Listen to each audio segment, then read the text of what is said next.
the likes of Renekton, Aatrox, we know that both of these teams played him.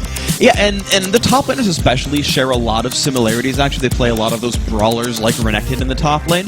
The mid laners are actually very, very different. Whereas Cool's playing the assassins like Zed, Ahri, and Fizz, we've really only seen Mazarin really play Gragas and Orianna. Now, Orianna's a champion you might see from Cool, but you actually have a bit of a disparity here in styles, and that's where I'm really going to see some of these players start diverging their picks. Yeah, we'll have to see how Mazarin can adapt his playstyle. He hasn't had the same level of impact here at the World Championships that he did have at Gamescom at the International Wildcard Tournament, and as it stands right now, both of these teams, they're really taking their time as far as picks and bans is concerned.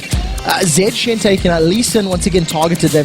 They definitely want to get that one away from Loveland, who's already played it twice this tournament. And I still want to see the jungle Yorick come out, because that is one of those champions that we see banned away from OMG a few times. Loveland plays the jungle Yorick, opens with the Doran's Blade, dives as heavy as he would with Lee Sin, just uses ghouls instead of kicks to get kills.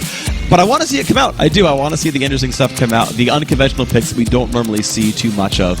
And here's a good chance. There's only one ban left. Maybe they give it away. Well, we'll have to see what they decide. Thresh has been taken away. Inspiro has played that twice already this tournament. Sona once. So we'll have to see where he defaults to. We have been seeing the likes of that Fiddlesticks as your support. But I do want to highlight that Corki is still up. Corki has only gone through one game without being picked or banned. And every other time it has actually been either played or taken off the field of battle. And if I recall correctly, both these teams have both played that champion at this point in this tournament, so you know it's available in these teams' rosters. Now, still, it's actually more aggressive early game junglers being taken away by Gaming Gear.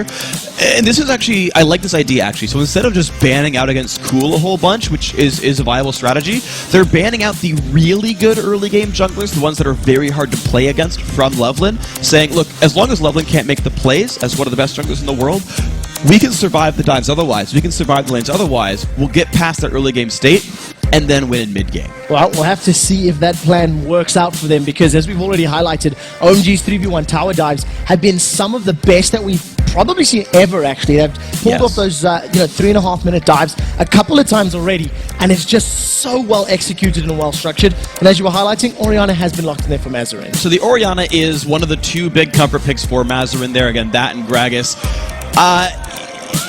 Yeah, it's not going to be a real one. I like the Jarvan pickup as well, because it is a bit of a steal away from Alunir. It's something he's been playing a lot of. The Renekton is also a steal right here, and Renekton Orianna actually is such a very scary combo to deal with. You've got another good champion for ball delivery. You can turn Renekton into an initiator.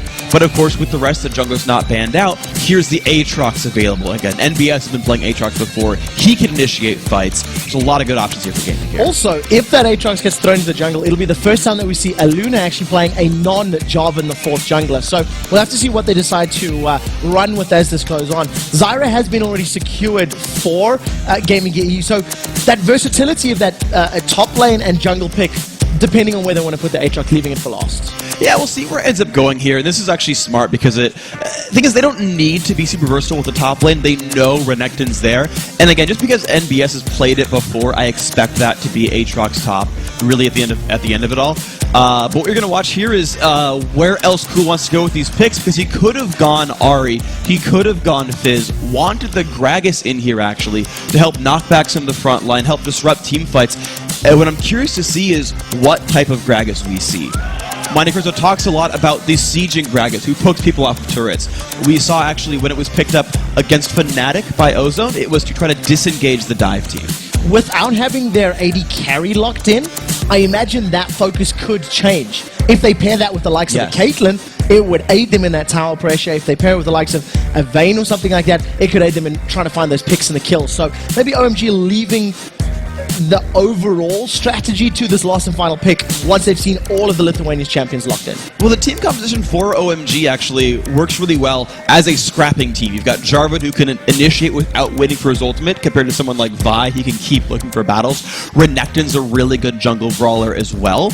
And that's actually, and then of course Gragas can get around the walls, jump into fights a whole lot, and do a bunch of burst damage. So OMG looks like a team who just wants to scrap in the jungle a whole bunch and contest for objectives. And so an AD carry who can fight often is really good, more so than like a seizure. Well, we'll have to see what they decide to confirm. The gaming gear composition has been rounded out now with that Vayne and that Zac. So Aatrox and Zac, we'll see what they decide to throw. We have seen NBS running Aatrox in the top lane, so this could be a jungle Zac. And you know, we always talk about that ball delivery system. You can throw it on Aatrox, you can throw it on Zac. Either of them will do well against a team like OMG. I also see that counter initiation and zone control of Zyra playing into their favor if they're able to time their abilities correctly. So I quite like what Gaming Gear have stuck together right now. I do too. Zyra actually makes a lot of sense against a jungle Renekton combo. And remember that the Zyra was locked in after OMG showed both of those two champions. And so she says, yes, you guys can dive in, but I will knock you up, I will root you in place. And with this lineup that OMG shows, the Vayne is safe. If Deadly Brother plays a good laning phase and scales up, he will do very well in these team fights. There's not a lot of great assassination potential as long as Fiddlesticks doesn't catch him. Well, we'll have to see how it pans out for them. Kog'Maw has been locked in as the AD carry for OMG, so a vastly different composition for what we've been seeing as far as the bottom three lanes are concerned. This is the first time Gragas for Cool in this tournament, the first time Kog'Maw, and the fourth different AD carry for San. He has played Kate, Corki, Tristana, and now Kog'Maw, so he's really showing diversity in his champion pool. It's interesting to me that he actually showed Kog'Maw as opposed to someone like Tristana, just because there's a lot of backline diving available, and Tristana's a little bit more selfish, can push back the Zac, but we'll see how the Kog goes. He'll do a good job killing tanks in the front line. Definitely going to have to keep his control of that W lockdown. Guys, before we get to this game, let's check out who you actually think is going to walk away with that W. According to LOLesports.com, 93% of you guys think that OMG will go to 4-0 and end the first half of the group stage with a perfect record. And all the analysts said OMG as well. This is one of those games where everyone's on the same page, so we might all get it right or wrong, but the standings won't change. There is a very big problem with all of the analysts agreeing on OMG. Crepo has picked them too. Oh. And traditionally, he has not been the most accurate. So we'll have to see how this one works out. The game is loading up. This is definitely going to be a difficult game as far as Gaming Gear are concerned. OMG have already taken down SKT, and SKT have beaten Gaming Gear. So if you use that logic, OMG should be able to pick this one up. But I imagine the real question is where these lanes going to set up. Vayne Zyra against a Cog Fiddle that's definitely duo lanes we don't see all that often. Anywhere, really. If I remember properly what Doubleth was talking about, and now, mind you, this was when Gambit was playing the Sona Cog duo lane, he said that, yeah, Cog's going to do well against Vayne in lane. Now, he might have been referring more to the support picks right there, but in general, I do like... you know, Vayne is very short range. Fiddlesticks is it's easy for Fiddle to land a Terrify and screw with the Vayne and make his life really difficult. And Kog'Maw is really good at landing auto attacks onto opponents and again, picking Vayne down and doing a lot of damage there. So, if I understand it correctly, actually a pretty decent 2v2 for OMG. Well, we'll see how they match up. You did see multiple members of OMG sneaking themselves towards this top half of the map, and Gaming Gear backing out just as they were approaching that brush. So a lot of members of both teams stacking up on this top half of the map. OMG definitely signaling intentions to invade here. And this is the thing, is they also want some ward control just to get the lane matchups right as well. That's actually also very important. And that's actually a lot of what we tend to see with the ward patterns, is they watch where the duo lane goes, where the solo lane goes, also where the jungle pass goes. They can watch for dives. As we saw with when SKT fought OMG, not spotting the jungler in time, getting dived by Loveland was a fatal mistake for the Koreans. Well, OMG decided to back away. Everybody was clenching their teeth for a moment as that dark wind from Big Pamela was bouncing across the members of Gaming Gear. There is some deep wards there, so OMG will at least know Alinya's path through the jungle. But this is the first time we're seeing him on this jungle Aatrox, and we didn't even talk about the fact that MBS actually has that top lane Zac, so slightly more traditional positions for these champions. And there's actually a very small risk that Gambit, or not, I keep seeing the GG and thinking it's Gambit Gaming, that Gaming Gear are going for, because they're starting the buff with their solo lane against what's basically a 1v2 matchup. If OMG ran for an invade right away, they would actually have a 2-2 fight right there and force an early smite or win a battle. We've seen that actually happen with the likes of Vulcan before, but Gaming Gear are unpunished for their choice of buff, and this actually allows a lot more safety for a Lunar second half of the jungle. Well, we'll see how he decides to roll after securing those buffs. Loveland has picked himself up that red buff right now, and Gaming Gear do have their preferred setup of the 2v1 lane. Going with that Lifeguard Renekton up in the top lane. He's been zoned out of any experience or any CS right now, and that very long range of Zyra going to make his life a bit difficult in his opening couple of minutes. And this is a good thing for Gaming Gear, because Zach does more with low gold than Renekton does with low gold. Zach can just pop his crowd control, knock people in the air, split into his passive, and more or less do his job. So if NBS gets starved and Going gets starved, it's a good thing for Gaming Gear. Well, I'll have to see how it works out for them. NBS right now still 0 to Going 0 as well. A very slow start. Neither of these lanes really even trying to get any sort of harass down or poke on one another, and Deadly Brother just wants to get as much CS as possible. And he's actually soaking up experience pretty well. The Soul Laner's actually already hit level 2 before the turret dive can even happen, even if a Lunar were looking for that. So that's actually a bit of a lead there for Going. Just in case the dive did happen, though none of these junglers are looking for the early aggression, both junglers actually looking to defend and extend this 2v1 phase. At this point in time, Alina is moving towards this bottom lane to help defend NBS and maybe fend off any potential dive. However, Loveland up on the top lane is mimicking this position. So we're going to see that almost 2v2 defense of the tower and supportive jungling movements as opposed to the ganks or the kill positions that we've seen. And one thing that's interesting about the fact that these guys went for defense was a Lunar was set up to go top lane. He started at his red, went towards his blue, was on the top side of the map. Whereas Loveland started the top side of the map and hit level 3 over at the bottom, but there were no wards inside of OMG's jungle. So Gaming Gear had no way of knowing if Loveland was waiting for a counter gank or completely on the wrong side of the map, so they weren't able to go for the 3v1 dive. All right, now Alina at level 4 with 17 CS is practically double the amount of Loveland. Of course, that Jarvan has been trying to help defend this tower with a shorter range on Vayne. Makes it a little more unsafe if you're trying to get any DPS down onto that tower. And for the time being, Gaming Gear happy to be passively farming up. Yeah, they are so far. Honestly, getting a Vayne with some free farm is going to be a pretty wonderful thing. Internet Explorer, unfortunately, League of Legends is still doing fine though, so not a big deal. Yeah, that is it. We have switched back over, and now we see Mazarin has been jumped on. Fool's already burnt that Ignite. Mazarin forced to fall backwards, but is sitting on 250 HP. He doesn't have any potions to use, though, so may have to recall and get back. Great there from Going. He's going to use Renekton and shut down that ward the moment it's put down. And I like the early recall from Loveland for the wards. It will allow him to exert a bunch of control over this mid game. With the pink ward, he can set up a gank path. With the green ward, he can set up defense as well for any one of the isolated lanes. For example, NBS wouldn't have to recall if Loveland warded for him.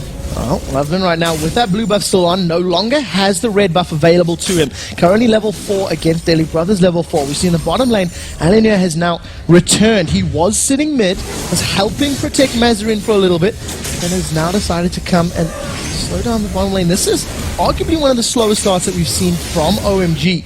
They haven't committed to any sort of fights, and they seem to be quite content farming. As we talk about that, that's a flash forward into a stun on Deadly Brother. The roots don't land. Exhaust is on Going. 110 HP left as Deadly Brother's trying to get away. 2 seconds for Cole the Meek. He gets up, but the Dragon Lance manages to secure it. Inspro's going to walk out, and OMG, they managed to pick up first blood. And I was actually about to say that when you see 2v2 lanes, once like level 4 hits, you'll sometimes see these guys go for a dive because they built a level lead. And so the dive worked very successfully there for OMG. The knock-up combo, the double stuns, you just chase the Vayne down. That was really well played by these guys. A lot of summoner spells burned in that as well. Neither Going nor Loveland having their flashes available, but you definitely type worth it in caps once you secure that first blood, especially for the likes of Loveland's Jarvan, who still has not used those wards that you highlighted earlier and has now picked himself up some boots of mobility, so he'll be able to at least roam around the map and make even better use of that vision. It simply wasn't needed in that top lane. Yeah, so Loveland picking up the Spirit Stone. It's interesting because you're right. Kobe talked about First Blood giving you boots of mobility. He's actually, not gone for it. Gone for a little bit more jungle clear, interestingly. But yes, he can cash in with the pink ward. They can actually pull Going. At 7 minutes, you probably could contest a dragon because you have the numbers lead in the bottom half of the map if they wanted to give up top lane pressure. That's a theoretical possibility for these guys. But it seems like they're more worried about keeping the lanes in good shape, maybe setting up a couple more ganks, and keeping turrets in good shape. At this point in time, that blue buff will be coming up from Gaming Gear in the not too distant future, and we'll have to see if Loveland puts any concerted effort on that. As it stands, he's roaming towards this top lane, has just stepped right over a ward, does still get condemned into the wall, but not the wall Deadly Brother was planning. Nah, so nothing really going to be found there. Like, Loveland's staying at the top side of the map. He can keep trying to contest that lane. And honestly, he could revisit Vayne. There's no summoner spells left aside from Inspiro's Flash over there. So the ability to dive still very much exists for these guys. OMG really could keep revisiting that lane, and it would probably work out for him. Going has hit level 6. He's got a 10 CS advantage over NBS's Zac right now. And of course, if he's able to lock anybody down with his stun or the knock-up of Jarvan, his ultimate will allow him to shred through them. We see San and Big Pomelo now fending off some minions on this bottom wave. We see he's 63 CS to the 58 of Deadly Brother. So mechanically, Gaming Gear are keeping mostly up as far as the CS is concerned. Doing a pretty good job. There's the attempted dive there on a Deadly Brother, but there's not enough follow-up damage available, and there's a lot of MIA pings coming out right now from Gaming Gear because they don't see Cool. Of course, Cool is just grabbing his blue buff, but that's what's now unlocked in this map. Organa not a great roamer, but Gragas is. And so OMG's got a better mid lane for fighting, but Alunir is already set up to dive this top. Inspiro's currently level 5. He's a couple minions away from that level 6. We'll have to see if the Stranglethorns is available for use in this fight. If he can get a good root down, maybe might be enough. That's a level 6 Alunir as well, so they have the recipe. They just need to land the CC in order to pick up kills here. The lane's unfortunately not pushing. Look at how passively OMG are playing. They're actually not trying to re-dive. They haven't had eyes on a Lunar in a very long time. And even though we know OMG loves to dive and fight all the time, they're checking their aggression when they know there's elements that are question marks here on the map.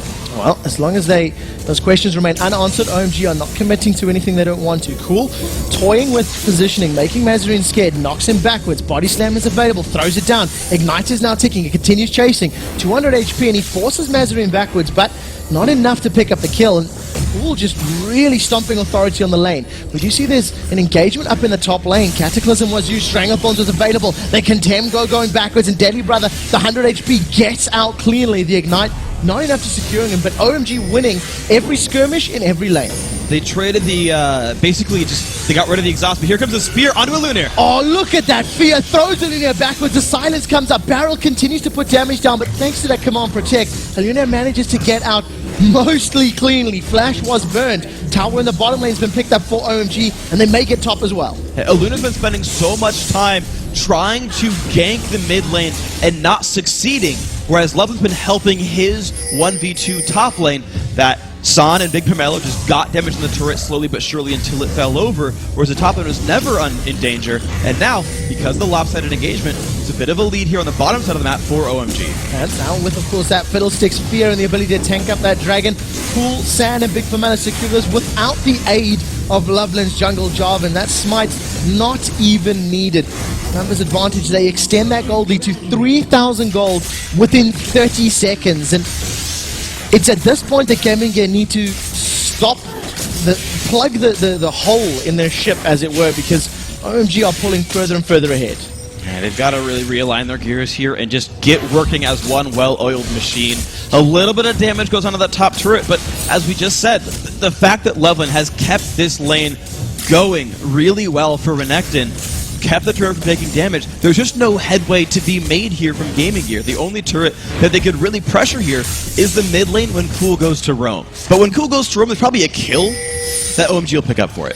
Well, Loveland does not have his Cataclysm available, trying to get in range. Deadly Brother and Inspiro were backing away as Loveland was approaching, so they did see him coming from that Tribush ward, and you can see Sun now taking over defense of this top tower from Going. He's now going to try to fight against this other hyper carrier Vayne, and he's got a small item advantage right now with that Phage and Zeal, so we're going to see another Trinity Force Kog'Maw. This will be the third of Worlds, if I recall correctly. It's definitely been the only build we've seen from Kog'Maw so far here. Even though Double have said it was weird and inefficient and he'd rather see Blade of the Ruin King come out from this champion, seems that everyone else on the world stage seems to agree, and we'll see if it pays off here as well for San. Just 0-0-0 so far, but building the minion kill lead.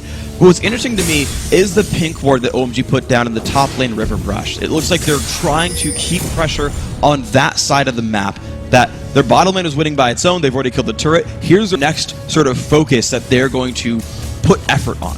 Well, we'll see if they manage to take the tower down, and where they go from that, As it stands right now, going with a 73 CS advantage, 13 CS advantage over his opponent MBS, is working towards that Sunfire Cape. And it's going to become a tanky, beefy crocodile like only Renekton can. The numbers are still close, but the thing is, OMG just got more presence on the map. It seems that Gaming Gear, and Alanio in particular, he hasn't been a factor in the game as of yet. We haven't seen knockups from him. We haven't really seen him put any damage onto any of OMG's champions. Exactly. He's been trying to gank the entire time, and none of it has succeeded. And here comes a dive. Big Pomela's going to throw down the Crowstorm. We finally see Alanio getting involved. Big Pomela forced to flash away as the Stranglethorns throws Sand up into the air. He now backs away. Living Artillery is going to smack down in the faces of Gaming Gear. They continue to focus down as the tower is now dropped in the background. That's 3 quick kills as the passive of Zyra comes out. Throws down the true damage, but it is going to be a dead Zyra, and that's 3 plus a tower. And OMG just make it look easy, even with that Stranglethorn. They use the low HP tower to really bait Gaming Gear into defending right there. They killed the turret during the engagement and just took the kills. There's so much crowd control available there, the silence, the tanky frontliners. That's just a fight you get to do when you're ahead. Now Mazarin's in a little bit of trouble. You see Cool coming in from the background. Command attack going out, trying to clear the wave. He's feared, he's silenced, he is crushed by Loveland, who is now on a killing spree at 3-0-2. And OMG are now 5 kills ahead, 2 towers to 0. They've got a dragon, and it's accumulating to 6,000 gold right now. And this looks like the OMG that is 3-0 in the group stage. This is the OMG that people are saying, you know what? They're topping the group and they're showing how strong they are. This fight's going to be interesting. I expect they're going to win this fight. Going actually started that Dominus just to help finish off the red buff, and NBX basically jumped into the damage. Cool right now does not have that explosive cask available, and Alan is just going to walk away saying, I don't really want to fight this Gragas right now. Yeah, so OMG are just taking really everything from the map right now. 2 outer turrets already gone, 5-0 in kills. Everything is really going these guys' way. And this is, to me now, you kind of want to look at this and for all the other teams say, look, this is OMG. They have made every choice correctly. When you look at what the junglers did, Elunir trying to gank and never succeeding, whereas Loveland stayed top lane, actually got a kill for his team, kept his turret alive, whereas the OMG dual lane killed a turret. Decision-making's been good for OMG. All the dive's been good for OMG. This is another one. Oh, take a look at that. Bounces Deadly Brother backwards, condemns him into the wall. Cool got stunned up, and he decides to back away. You actually seen Sun and Big Pomelo. They did not follow in. They didn't chase that down. Maybe Cool biting off a little more than he can chew right now. Yeah, that probably wasn't the most successful idea from him, but he has some cool direction in his build. His explosive cast actually most of the way back from cooldown. And Gragas runs around so fast, and the team is so well coordinated, he left mid, but Loveland took over the mid lane farm. So they didn't even miss anything for doing that. In fact, they burned Vayne's ultimate, and Gragas will be back first. Well, Big Pomelo now just hiding off to the side of this. OMG pushing all 3 lanes simultaneously, and we're seeing really controlled aggression from them. Knock up, oh, not landing this time around as Loveland's flag and drag, not throwing him towards Aluna. And he's going to use that Dark Flight to get out. Now, the cask is not up yet. There, Gragas' ultimate becomes available, and that's a flash from Aluna. He was afraid of the fear of Fiddle, and that's going to allow OMG to secure the last outer tower if they stick around in this mid lane. And they should be able to. They've actually pulled their AD carry into this lane. The fact that Son is not leaving means he's here for the push, and I don't see this getting turned around. You'll see some poke from Zyra, but that's a dead turret. Yeah, nothing to really worry about. So tower number 3 falls. Cool has his ultimate available. He's actually going to throw a barrel and sidestep to the right. Let's see about the knockup. They catch Inspiro. He's locked in with Cataclysm. The ultimate comes down from Gragas and doesn't catch anybody from Gaming Gear. They're going to walk out, but they got the Stranglethorn. So Inspiro's massive CC not going to be available if a fight were to break out. And if they want to go for this one with Dragon up in 3 seconds, OMG has full control. Everyone on the team for OMG on the bottom half of the map, it's fully theirs. So going, throws down Dominus. He's trying to battle out Deadly Brother. In comes Big Pomelo from the side. Nobody's caught by those crows. Deadly Brother now recommits onto Big Pomelo. That massive 3-second fear into Drain. Fiddle is still alive. Fiddle gets out cleanly before Alanil comes in. Throws down the massive hit to secure the first kill of the game for Gaming Gear. Now he's running like only Alanil can. The Bloodwell comes out. He's stuck down in the passive, and OMG secure the 8th kill. They're going to take the bottom inner turret if they want to tank it up. Going to decide back as MBS is going to be a tasty, juicy target. The double revives of Zac and Aatrox not going to be enough. OMG just in a commanding lead. That was really interesting fight awareness by OMG because Zach was reviving under the turret. Levlin tried to deal some damage, was like, actually, the turret's doing too much. You guys can kill him later. Go dive the Aatrox. I'll just zone him out on the other side of the map. And they pick up the kill anyway, despite the Zach revive coming through. These guys are in complete control. So, one thing you talked about a little while back was the Trinity Force Kog'Maw. And what I actually like about the Trinity Force Kog'Maw is two things. So one is you can re-trigger the double base damage Sheen proc with your ultimate very easily. But also, when you trigger your W, you get 700 plus range, and it counts as spell cast. So the very first thing you can do is be like, I hit you for 300 damage.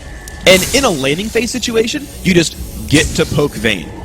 And they actually, once they got Trinity Force done, he went to go fight the Vayne matchup and said, I'm going to poke you for 300 damage every time his ability's up, plus my ultimate. And you can't discount the mobility it gives you as well. Right now, Loveland with that Oracle's Elixir and finally getting the boost of mobility. I got boost of mobility and HSP confused earlier. He is now roaming around this map. Cataclysm is up, as is his Flash. The Dragon is available for taking, and OMG with this immense 10,000 gold lead before 20 minutes, as well as the Ring of Vision on that bottom half of the map, could decide to go for it. We do see blue buff was secured by Deadly Brothers. Oh, it just respawned, actually. I'm being very silly. Loveland and going in to secure this one up. Sun actually gets that last hit with his Living Artillery. I like that a lot, because now that Kog'Maw's level 11, the rank 2 Cog ultimate not only gets more range than rank 1, so he can use it more safely, but it deals a lot more damage as well, and he can actually poke GG off their turrets. There's no sustainer on that team. They can get some real headway now on this siege and get into the base by 20 minutes. The 5th tower of the game has now fallen. Command attack being used just for vision here from Mazarin, trying to keep tabs on the Chinese players' movements. They now roll to the mid lane to secure their 6th tower of the game. This is turning into a PvE matchup as OMG are just completely controlling this map. Now, Crowstorm is available, and we've seen Big Flamello not afraid to use that in fights. And Vayne wasn't even able to kill him in the previous one. No, exactly. And this is really smart by OMG. They've already taken the 6 outer turrets down before 20 minutes because there's been no global gold coming in because the lanes are pressured so much. There's no items coming in, and here's the dive. Oh, Crowstorm comes out, a very nice route, just going to keep OMG backwards, but it's not going to be enough. San secures the first kill of the fight on Mazarin. Shockwave was not even used, and now Inspiro is going to need to find some inspirational music to save him. He gets dropped down. It's a 2nd kill for San. He's now unstoppable at 504. A good condemn into the wall is going to force going to Flash, but MBS didn't even get the knock-up in there. Let's Bounce comes out, and Gaming Gear are all over the place right now. They are just being split up, and OMG are having their way. The inhibitor turret is now being focused down, and a 5 versus 3 defense. There's no ultimates available here for the defending members of Gaming Gear, and it looks like they're going to back away. The tower will drop very, very soon, and OMG are going to decide to back away as Gaming Gear respawns. Yeah, that is the aggressive take no prisoner style of the top teams in China. Look how little room to breathe they have given Gaming Gear. Nothing was held away from them. Okay, we'll protect our own turrets, but then, oh, we got the first turret. Oh, we got the first kill. We'll take everything now. OMG turn back for Dragon. That'll take them all of 15 seconds. But as he said, it was in 20 minutes 6 turrets were down. No items, no good items have come in for the Gaming Gear lineup, and OMG keeps diving and forcing the fights and constantly just knocking at the front door. Gaming Gear now with a 5-man stack in this mid lane. They're trying to get onto the tower. The Shockwave comes out. It only manages to catch Cool. He's going to flash away from the roots, and Inspiro and the rest of the team still unable to secure that tower. 0 towers for Gaming Gear right now. Take a look at those gold values in the bottom of your screen. 3,000 difference between basically everybody. 80 carries. That's 4,000 right now. It's so difficult to do anything with that sort of item differential. It's brutal. It's really, really, really brutal. Deadly Brother just now has finished Blade of the Ruin King, so he can finally be a little bit useful in fights. But when you're fighting a Renekton with Brutalizer and Sunfire Cape, he'll kill you. Inspiro almost gets one-shotted there from Cool's Grog as Dominus is thrown down by Going. A flash forward from Loveland. He slam dunks the Cataclysm. Deadly Brother forced to flash out as NBS follows suit. The Blades of Torment is going to slow members of OMG in the background, and Going's Dominus is about to wear out. A very good Strangleform throws up OMG. Now Deadly Brother silenced up. He can't tumble. The first victim of the fight is Going as Gaming Gear double their kill score. We do see in the background NBS MBS was dropped, and San is chasing. The mobility of that Trinity Force is so strong. He's out of mana though, so can't keep spamming those living artilleries, and this is going to allow OMG to secure the inhibitor. Even a 1-for-1 is enough for these guys, though. OMG will be able to get the first one, and there's a minion wave at the bottom turret as well. So they're going to turn their focus down onto this tower. The Condemn actually pushes Cool to safety as the body slam gets him out of distance of that wall. So Inhibitor is now down at 22 minutes with a 10 kill advantage and a massive gold lead. OMG, it's up to them what they want to do. They can most likely clear the jungle, maybe go for Baron, and then try to force down the last towers. They've played a very controlled game so far. Yeah, it's worth giving Son a full mana bar, letting him take red buff, and they don't even need to go for Baron. Sure, they could choose to if they wanted. Nothing would stop them. They'd get it and have another easy way to push into the base. But basically, seeing OMG close out games is important to watch, because we've seen scorelines this different before, and have them take another 10 minutes to close out. One thing that OMG does very well, I think, is efficiently close games, as long as they pick the right fights. Occasionally they pick wrong ones, but they're usually very good at winning quickly. Yeah, when we think about Mineski in Group B, they have been in similar situations and really held on with the skin in their teeth at the last minute to fight out, dragging games out multiple minutes, picking up, defending turret aces in certain situations against the likes of Ozone. So Gaming Gear may have a similar situation on their hands. Right now, OMG have decided to go for that Baron, and it's dropping very quickly with the damage of Cogmore. And they've got plenty of ward control. They will see GG coming in and can choose to disengage at a moment's notice. Let's Bounce has just become available for MBS. Is he going to fling himself in? That's the question. He does, but the Baron's already down, and the rest of Gaming Gear say, sorry bro, we're out. They back away. NBS is going to be the first victim of this fight, and the rest of OMG trying to chase down Gaming Gear. A little bit of miscommunication there, I feel. NBS didn't need to be the one to go in. He can't smite. You can't trust that you're going to outsmite one of the best junglers in the world when you don't even have the summoner spell yourself. At the very least, wait for a Lunar. But here's a 5v4 with Baron buff. This is surely OMG closing out the game. 20 seconds on the clock before MBS is available. Let's Bounce will not be there when he respawns. The tower's going to fall. OMG now onto the second inhibitor turret. There are super minions pouring down the middle lane, and OMG may decide to close this one out. Even in a 5v5 situation, it seems impossible to me that Gaming Gear could win a fight. The statistic difference is just too big. OMG going to play this one safe though and go down to the bottom lane. Deadly Brother just gets one shot to there. A shockwave pulls him backwards. The knockup not really landing there from Alinia. Now we see the barrel from Cool knocking everyone clean out safely. The barrier wears off and Deadly Brother falls suit. Now OMG are going to secure their third kill of the fight. Mazarin flashes onto the fountain, and San pops down the barrier to survive the laser. They're onto the Nexus turrets, and OMG are going to pick up a very clean victory. 16-3 in 25 minutes, not even giving up a single turret kill themselves. Very well executed victory by OMG. Good decisions from the beginning, and they move to 4-0 halfway through the group stage. Very dominant performance from OMG. It was clear they had a game plan coming into this match. They didn't falter, they didn't panic in the game at all, and everything was just so crisp throughout the match. Crisp is the perfect definition for what OMG did. Every decision they made was on point. If someone died, it was to start a fight and get more kills. If the jungler went somewhere, it paid off, whether it was a gank or a turret defense or a dive. All of them worked. That's the kind of gameplay you see from a team who is on point and are ready to play a world championship. For Gaming Gear EU, if they look back on this game for VOD review and think about what they could have done,